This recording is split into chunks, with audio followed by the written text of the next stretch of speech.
I'm Patrick, and this is Brian. Welcome to Just Got Played. We're at the Cloak and Blaster in Orlando, Florida, and we just got done playing Battle for Sularia. As a matter of fact, we got done playing the Blood, Profit, and Glory expansion for Battle for Solaria. Join us.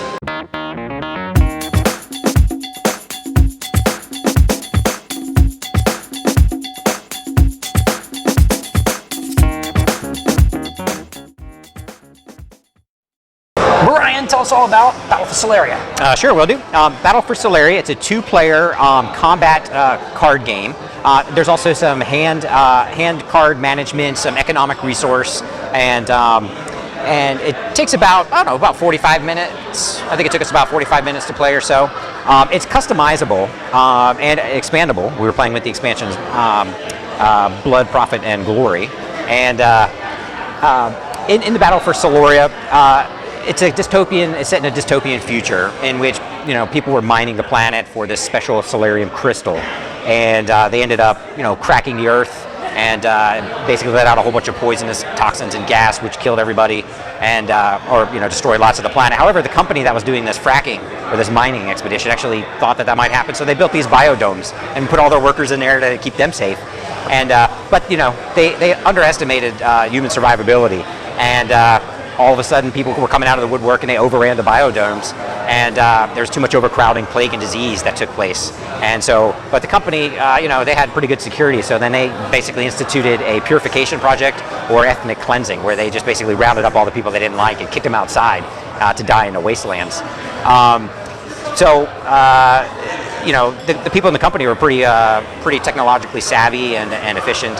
And so the next thing that they decided to do was build this alien race to do all the work for them, to continue mining outside. So they did that, and but they started to run out, and so they had to become more efficient. And then the next thing they did was they gave this alien race an upgrade and made them basically self-aware. But the robots, when they found out that they were self-aware, didn't like being slaves, so they ended up leaving. Imagine that. So that left this race of corporate humans to then develop genetic engineering and perfect that, and then become a super military type race, because they had run out now of their precious fuel, the Solarium. And so now they are going to attack the robot race, the Synthians, that were living peacefully in their megatropolis city, harvesting their own crystals, and now the Joan-Tunes are coming after them. So it's a very immersive background. It's got a huge story background. It's got a huge story to it. But in the game, essentially, you've got it's the first player to kill the other player, and each player has 25 life. And how you do that first is you start off with a hand of 7 cards, and there's a number of different card types. But what first thing that you're going to do is you're going to start taking one of those cards and laying them face down to build your first set of resources called Influence. Then you can use your Influence to then put up a mining site. The mining sites will have a certain cost of influence, and you can put any number of mining sites into play.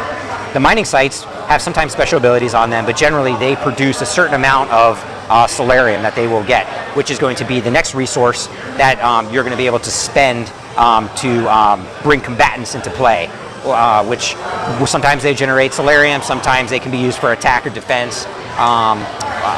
Direct damage. Yeah, or to attack the other person's mining sites.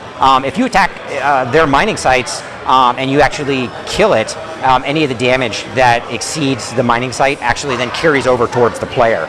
And there's some strategy too in aligning your sites, because you can almost build a double wall. So you've got your first line of defense of your mining sites, and then you can put fortifications in front of those, which kind of add to the attack and defense. Sometimes you can get special abilities, so you can infiltrate behind them or fly over them, and characters have all different kinds of abilities to shoot stuff out of the sky and all kinds of things. But with that said, Patrick, what would you say is your favorite thing about Solarium? It's a very cool game.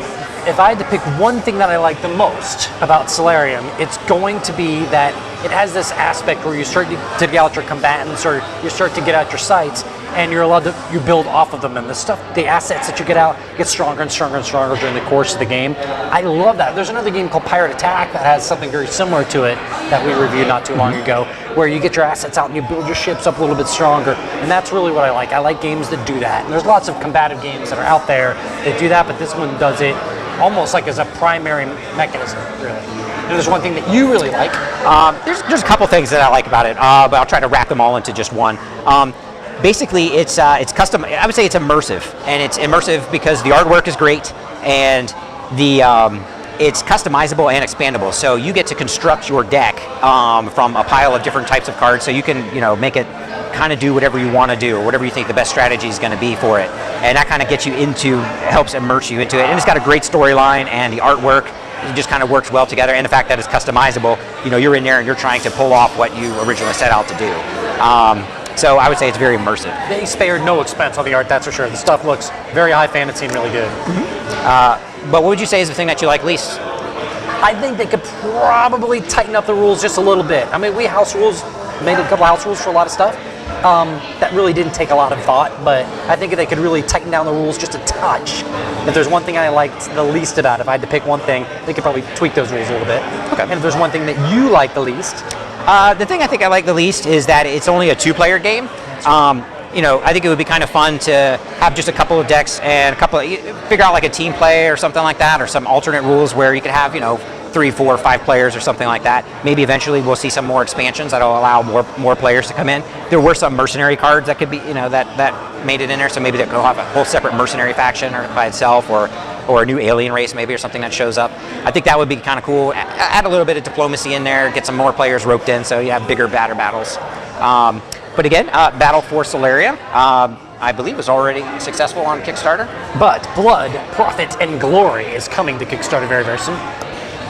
I'm Patrick, this is Brian. We're at Cloak and Blaster in Orlando, Florida. Thank you very much for watching. Blood, Profit, and Glory. Blood, Profit, and Glory. And in the Battle for Solaria, it's a dystopian. It's set in a dystopian future in which people were mining the planet for this special Solarium crystal, and they ended up cracking the Earth and basically let out a whole bunch of poisonous toxins and gas, which killed everybody, and destroyed lots of the planet. However, the company that was doing this fracking, this mining expedition, actually plague disease that took place, and so the company, they had pretty good security, so then they basically instituted a purification project. What kind of production is this?